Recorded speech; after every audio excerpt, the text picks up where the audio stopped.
कोई ऐसा बोले उत्तम व्रत बतलाइए जिससे थोड़े समय में पुण्य प्राप्त हो जावे तथा मनवांछित फल मिले। वह कथा सुनने की हमारी इच्छा है। तो सर्वशास्त्र ज्ञाता श्री सूत्री भगवान बोले, हे वैष्णवों, पूज्य आपने सभी प्राणियों के हित की बात पूछी है। अब मैं उस व्रत को जो है आप लोगों से कहूंगा। तो जो है जिस व्रत को भगवान नारायण ने श्री नारद जी को बतलाया था। बोले तो एक समय नारद जी सभी लोकों में भ्रमण करते हुए मृत्यु लोक में आ गए। इस लोक में आकर के नारद जी ने देखा सभी मनुष्य अपने अपने दुखों के से परेशान हो रहे हैं, दुखों से दुखी हैं। नारद जी ने सोचा किस यत्न के करने से इन मनुष्यों का दुख दूर होगा। ऐसा सोच करके नारद जी भगवान विष्णु के पास गए। भगवान को जाकर के देखा तो भगवान का कैसा रूप था, स्वर्ण वर्ण था। 4 भुजाएं थी भगवान की, जिनके हाथों में शंख चक्र गदा पद्म थे, वरमाला भगवान पहने हुए थे। नारद जी स्तुति करने लग गए भगवान के सामने। बोले, हे भगवान, आप तो अत्यंत शक्ति से संपन्न हैं, मन तथा वाणी आपकी कोई नहीं पा सकता। आपका आदि मध्य और अंत नहीं है। निर्गुण सृष्टि के कारण आप सभी भक्तों के दुखों को दूर करने वाले हो। आपको मेरा नमस्कार पहुंचे। ऐसी स्तुति सुनी भगवान ने। ऐसी सुनकर के भगवान प्रसन्न हो गए। भगवान ने कहा, नारद जी आप यहाँ किस काम के लिए आए हो, पहले आप ये तो बतलाओ। नारद जी बोले, भगवान, जो मनुष्य पृथ्वी लोक पर पैदा हुए हैं वो तो कई प्रकार के दुखों से दुखी हो रहे हैं। अगर आप मेरे ऊपर कृपा करते हो तो उन मनुष्यों के लिए कोई ऐसा उपाय बतलाइए कि जिससे जो है उनके सारे दुख दूर हो सके। ऐसा जो है कहने के बाद भगवान ने कहा, नारद जी सुनो, मैं एक आपको उत्तम उपाय बतलाता हूँ, उसको करने से मनुष्य के सारे दुख दूर हो जाएंगे। भगवान बोले, उस व्रत को बतलाइए। भगवान ने कहा, सुनो नारद जी, भगवान सत्यनारायण की कथा है, इसके करने से मनुष्य के सारे दुख दूर हो जाते हैं। बोले ऐसा भगवान का वचन सुना, नारद जी प्रसन्न हो गए। नारद जी ने कहा, भगवान उस व्रत का क्या फल है, क्या विधान है और किस दिन करना चाहिए, पूरे विस्तार से हमको समझाइए। भगवान ने कहा, सुनो नारद जी, ये जो व्रत है धन धान को बढ़ाने वाला है, दुखों को दूर करने वाला है और सभी सौभाग्य को भी देने वाला है, सभी स्थान पर विजय बनाने वाला है। भक्ति और श्रद्धा के साथ बोले किसी भी दिन भगवान की शाम के समय कथा करें, ब्राह्मणों को बुला करके कथा करवाएं। इसमें बोले सामग्री पक्के केले का फल, शक्कर, घी, दूध, दही, गेहूं का आटा और जो है आटे से बनाया हुआ प्रसाद भगवान को लगाया जाता है। ऐसा जो है बोले इस व्रत के उपाय के लिए ये जो सामग्री लगती है, बोले ये सभी सामग्री है। सामग्री को सुनकर के नारद जी ने कहा, भगवान ऐसा जो है व्रत करने से बोले जो भी मनुष्य इस व्रत को करता है उसके सारे दुख दूर हो जाते हैं। और बोले जो सभी को भोजन कराता है, भाई बंधुओं को, ब्राह्मणों को, इसके बाद में स्वयं भोजन करना चाहिए, रात्रि में भजन कीर्तन उस दिन करना चाहिए। ऐसा बोले जो है करने से मनुष्य के सारे दुख दूर हो जाते हैं। और कलियुग काल में बोले इससे और कोई सरल उपाय नहीं है। ये सबसे सरल उपाय भगवान सत्यनारायण व्रत का है। तीसरी सत्यनारायण व्रत कथायाम प्रथम अध्याय संपूर्ण। बोले सत्यनारायण भगवान की जय। भगवान दूसरे अध्याय में सूत्री महाराज बोले, हे ऋषियों, मैं और भी कथा कहता हूँ, सुनो। एक जो है पहले सुंदर काशीपुरी नगरी थी, उसमें एक गरीब ब्राह्मण रहता था। वह इतना गरीब ब्राह्मण था कि भिक्षा मांग करके अपना रोज पेट भरण पोषण करता था। एक दिन भगवान ने उस गरीब ब्राह्मण को परेशान होते हुए देखा तो भगवान ने क्या किया, अपना रूप बदल लिया। भगवान ने जो है बूढ़े ब्राह्मण का रूप बना लिया और रूप बदल करके भगवान उस गरीब ब्राह्मण के पास पहुंच गए। जाकर के उस ब्राह्मण से पूछा भगवान ने, हे ब्राह्मण देवता, आप दुखी होकर क्यों फिरते हो, हमसे कहिए आप अपना हाल क्या है। और वह जो है ब्राह्मण कहने लग गया, महाराज मैं तो गरीब हूँ, मेरे पास कुछ खाने की भी व्यवस्था नहीं है, इसलिए भिक्षा के लिए पृथ्वी पर चक्कर लगाता रहता फिरता हूँ, मांगता हूँ, इसी से मेरा भरण पोषण चलता है। भगवान को बड़ी दया आई, भगवान तो दयालु होते ही हैं। भगवान ने कहा, हे भैया बोले ब्राह्मण, ये आप जो है एक बार सत्यनारायण भगवान की कथा करवा दीजिए, आपके इसी कथा के करवाने से सारे दुख दूर हो जाएंगे। ऐसा भगवान ने कहा।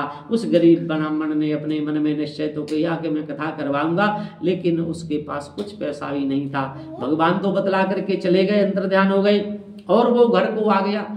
रात भर उसे नींद भी नहीं आई। वो सवेरे जल्दी उठ करके और भिक्षा मांगने को कहाँ पहुंच गया, दूसरे गांव में भिक्षा मांगने में उसको उसी दिन ज्यादा धन दान मिल गया, क्योंकि उसको तो भगवान की कथा करवानी थी। धन दान ज्यादा मिला तो उसने भगवान की कथा की सामग्री ली, पक्के केले का फल, शक्कर, घी, दूध, दही, गेहूं का आटा, सब कुछ लिया, नारियल, अगरबत्ती सब ले लिया। लेकर के बाजार से अपने घर को आया, अपने परिवार वालों भाई बंधुओं को उस ब्राह्मण ने बुलाया और भगवान सत्यनारायण की कथा करवाई। तो उसी कथा के कारण वो धीरे धीरे जो है गरीब ब्राह्मण धन पुत्र आदि से संपन्न होते गया, और इतना संपन्न हो गया सभी प्रकार के उसके यहाँ सुख हो गए। हर महीने भगवान की कथा करवाने लग गए पंडित जी। एक दिन पूर्णमासी का दिन था, कथा कर रहे थे पंडित जी। उसी दिन एक लकड़हारा लकड़ियां बेचने के लिए जा रहा था रास्ते से, और जो है रास्ते में उसको प्यास सताने लग गई। तो प्यास के कारण उसने जो है गट्ठा पंडित जी के मकान के सामने रख दिया, और पंडित जी ने जब गट्ठा रखा लकड़ियां का, अंदर पहुंचे।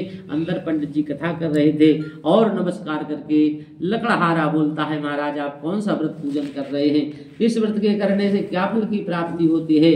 पंडित जी ने कहा है भैया ये जो कथा है भगवान की सत्यनारायण की है, इसी की कृपा है कि मेरे यहाँ सब कुछ, मैं पहले गरीब था, मेरे पास बोले कुछ नहीं था, ऐसा वचन सुना। और सुनकर के वह गरीब लकड़हारा अपने मन में संकल्प लेता है कि मैं भी गरीब हूँ, मेरे भी भगवान दुख दूर कर देंगे, मैं भी कथा करवाऊंगा। वहां से जल पिया, प्रसाद पाया, और जो है पंडित जी से कथा के बारे में पूरा वृतांत सुन लिया।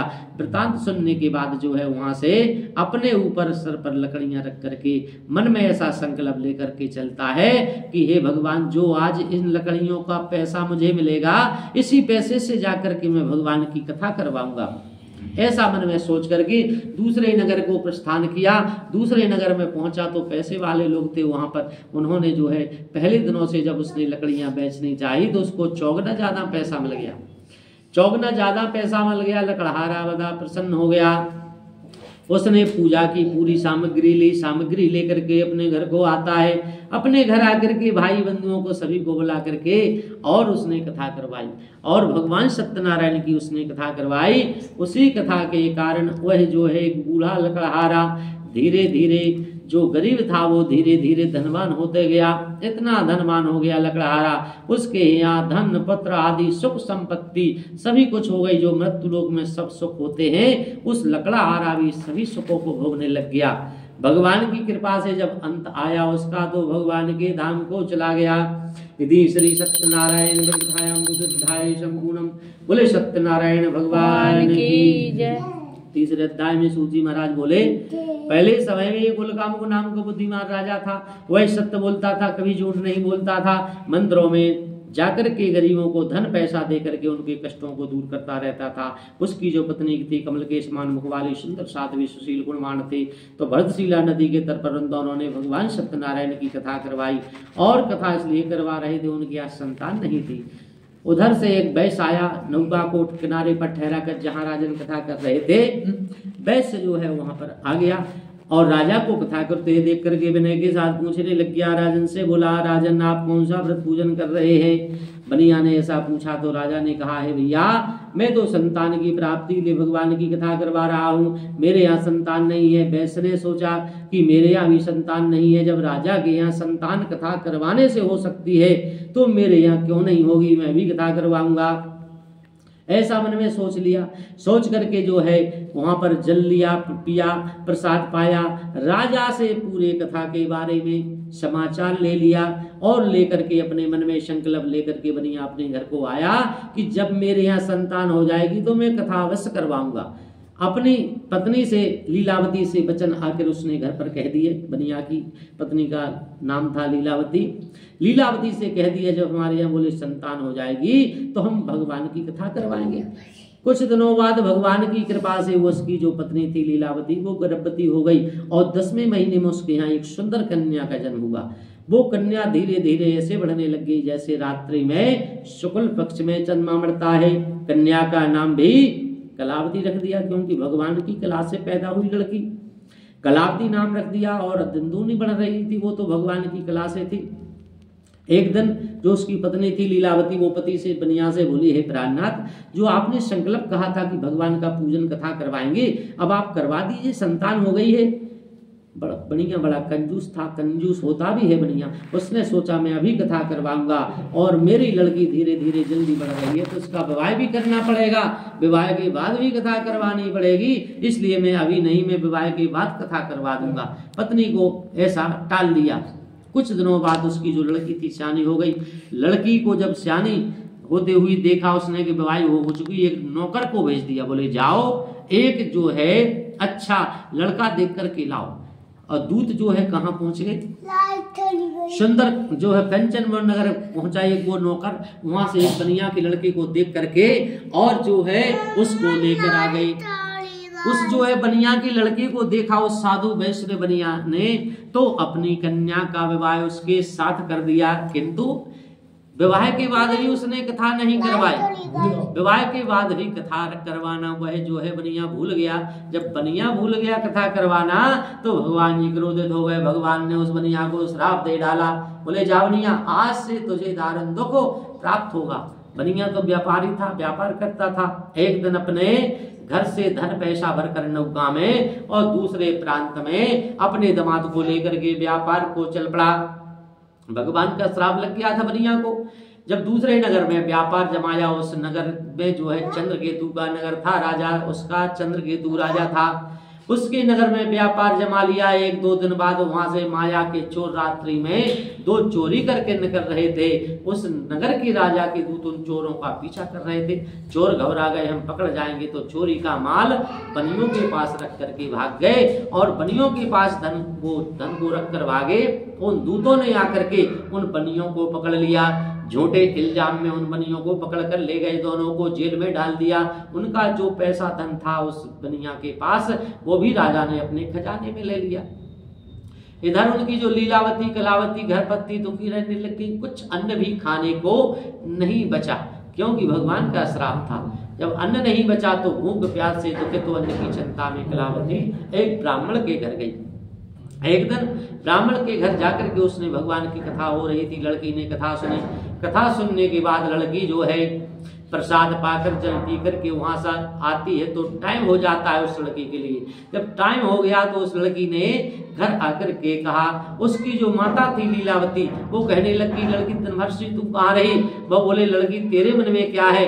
कलावती बोली, है माता जी मैंने ब्राह्मण देवता के घर बहुत अच्छी कथा सुनी है, अगर हम भी भगवान की कथा करवा दें तो हमारे सारे दुख दूर हो जाएंगे और जो हमारे पिता और पति बाहर गए हैं उनका कोई पता नहीं, वो भी लौट कर कथा के कारण आ जाएंगे। भगवान बड़े दयालु होते हैं। ऐसा वचन उस लीलावती कलावती में हुआ।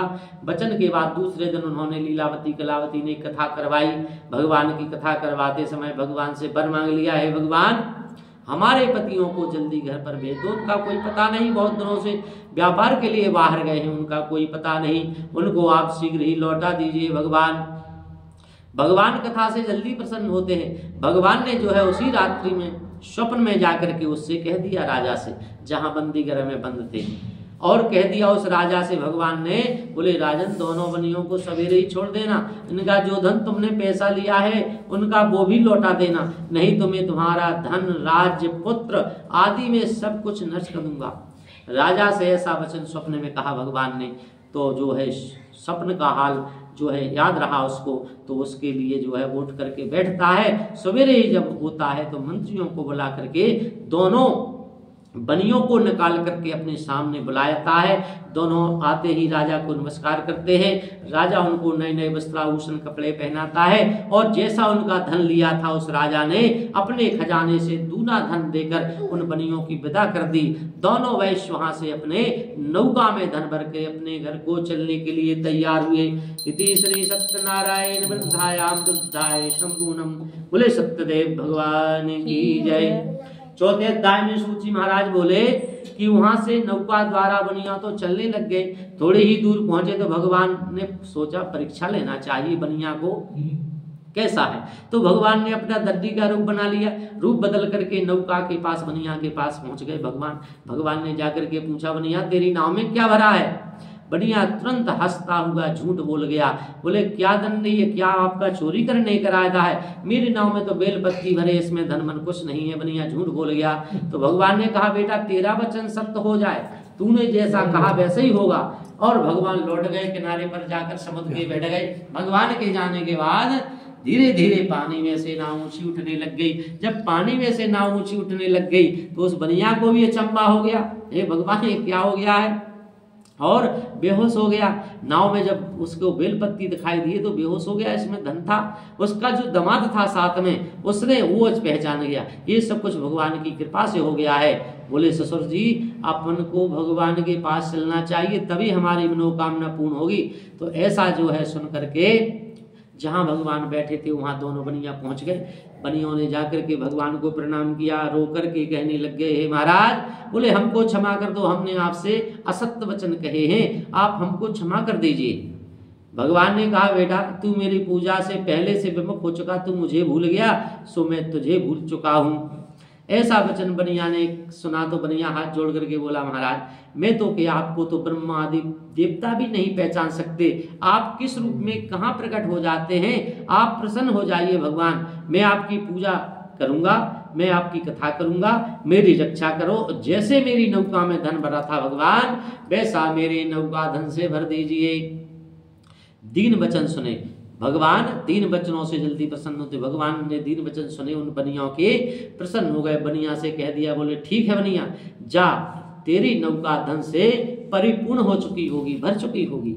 ऐसा आश्वासन लेकर बनिया आया वहां से।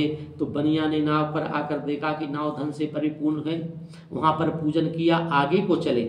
जब अपने गांव के पास पहुंच गए बनिया, तो एक दूत को घर भेज दिया। दूत ने बनिया साधु के घर जाकर उसकी पत्नी को नमस्कार करके कह दिया। उसी दिन लीलावती कलावती घर पर कथा कर रहे थे, तो लीलावती कलावती से दूत ने कहा कि आपके जो पति देव हैं वो आपके नगर के समीप आ गए हैं, आप दर्शन के लिए चले। तो लीलावती कलावती कथा कर रही थी। माता बोली, बेटी तुम तो कथा करके आ जाना, मैं अपने पति के पहले दर्शन क्यों जाती हूँ। पहले माता चली गई, लड़की ने कथा तो करी लेकिन भगवान का प्रसाद नहीं पाया। प्रसाद छोड़कर वह भी कलावती वहां पर पहुंच गई। भगवान प्रसाद के कारण रुष्ट हो गए। जब रुष्ट हो गए भगवान, तो उसके पति को नाव सहित पानी में डुबो दिया। कलावती वहां पर पहुंची और अपने जो है पहुंच करके भगवान के कारण वहां पर जब पहुंच जाती है तो पहुंच करके उसको अपना तो पिता दिखाई दिए न पति दिए, और जो है रो करके बेहोश हो गई। वहां पर बेहोश हो गई तो ऐसा जो है उधर जो उसका बनिया था वो नाव डूब रही थी, तो भगवान से प्रार्थना करता है, महाराज मेरे घर वालों को क्षमा कर दो, मुझे भी क्षमा कर दो, हमसे तो गलती हो रही है बोले, लेकिन एक बार और क्षमा कर दो। भगवान तो बड़े दयालु होते हैं। भगवान ने ऊपर से आकाशवाणी के द्वारा कह दिया, बोले बनिया तेरी जो कन्या है मेरे प्रसाद को छोड़कर यहाँ आ चुकी है, इसलिए मैं पति इसका दृश्य कर चुका हूँ। यदि लड़की वो प्रसाद खाकर दोबारा घर से यहाँ आएगी तो इसको पति और पिता यहाँ पर दिखाई देगा, नहीं तो नहीं देगा। भगवान ने जब ऐसी आकाशवाणी कही तो कलावती ने सुनी तो दौड़कर घर पर पहुंच गई लड़की। भगवान की कथा का घर पर प्रसाद रखा था, प्रसाद उठा करके उसने प्रसाद पाया। प्रसाद पाने के बाद जो है वो दोबारा वहां पर जाती है तो अपने पिता के दर्शन हुए, अपने पति के दर्शन हुए, और जो है वहां पर पूरा बनिया परिवार खुश होकर के घर को आया। उसी दिन उस बनिया ने आकर के भगवान की कथा करवाई। उस दिन से हर पूर्णमासी को जब तक जिंदा रहा बनिया, हर संक्रांति को, सूर्य जब बदलता है हर 15 तारीख को, सूर्य संक्रांति को और अमावस्या तिथि को, उसने कथा जब तक जिंदा रहा करता रहा बनिया, सभी सुखों को भोग करके अंत में जो है भगवान के धाम को चला गया। इति श्री सत्यनारायण चतुर्थायाम चतुर्थाय संपूर्णम। बोले सत्यदेव भगवान की जय। 5वें अध्याय में सूची महाराज कहते हैं, पहले तुंगुज नाम का राजा था, उसने भी भगवान का प्रसाद जो है त्याग करके बहुत दुख पाया। शिकार का शौकीन था, शिकार खेलने के लिए वन में पहुंचा था। जब शिकार खेलने के लिए वन में पहुंचा तो वन के पशुओं को भी उसने मारा। एक पेड़ के नीचे आया, वहां पर कुछ चबूतरा बना था, ग्वाल वाल कथा कर रहे थे। ग्वालों से ना तो उसने नमस्कार किया घमंड के कारण राजा ने, और ना ही जब ग्वालों ने प्रसाद दिया उस राजा को तो प्रसाद घमंड के कारण उसने नहीं लिया। प्रसाद को त्याग करके अपने सुंदर नगरी को राजा जाता है। भगवान ने सोचा इस राजा को घमंड हो गया है, तो भगवान ने घमंड चूर्ण करने के लिए उस राजा का राजपाट, घर द्वार सब कुछ नष्ट कर दिया। जो ही राजा पहुंचा अपनी नगरी में कुछ दिखाई नहीं दिया तो राजन तुरंत समझ गया ये सब कुछ इतने जल्दी तो केवल ईश्वर ही कर सकते हैं, भगवान ही कर सकते हैं। जंगल में जाता है राजा दोबारा। उसी ग्वालों के समीप जाकर के राजा अपनी तरफ से कथा करवाई। कथा करवाने के बाद जो ही भगवान का प्रसाद राजा ने पाया तो भगवान सत्यदेव की कृपा से सब जैसा था वैसा हो गया। तदा दीर्घ काल सुख भोगकर सभी सुखों को भोगता हुआ वह राजा भी अंत में भगवान के धाम को गया।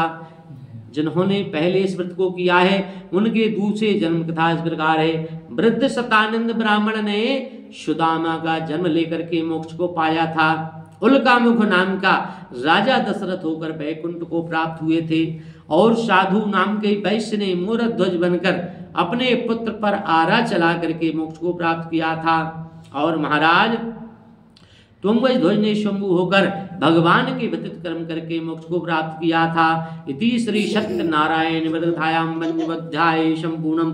बोले सत्यनारायण भगवान की जय। फूल चढ़ा दो भगवान में। चलिए अब तुम जाओ, थोड़ा पहले दूध गर्म कर लो, काय के दूध कैसे रखो तुम नहीं फट जाए वो। फिर से लाइट चली गई। अरे तो वहाँ गर्म कर ले आएगी। हाँ, कच्चा दूध चाहिए ना पूजा में। नहीं बोतल ले लो तो।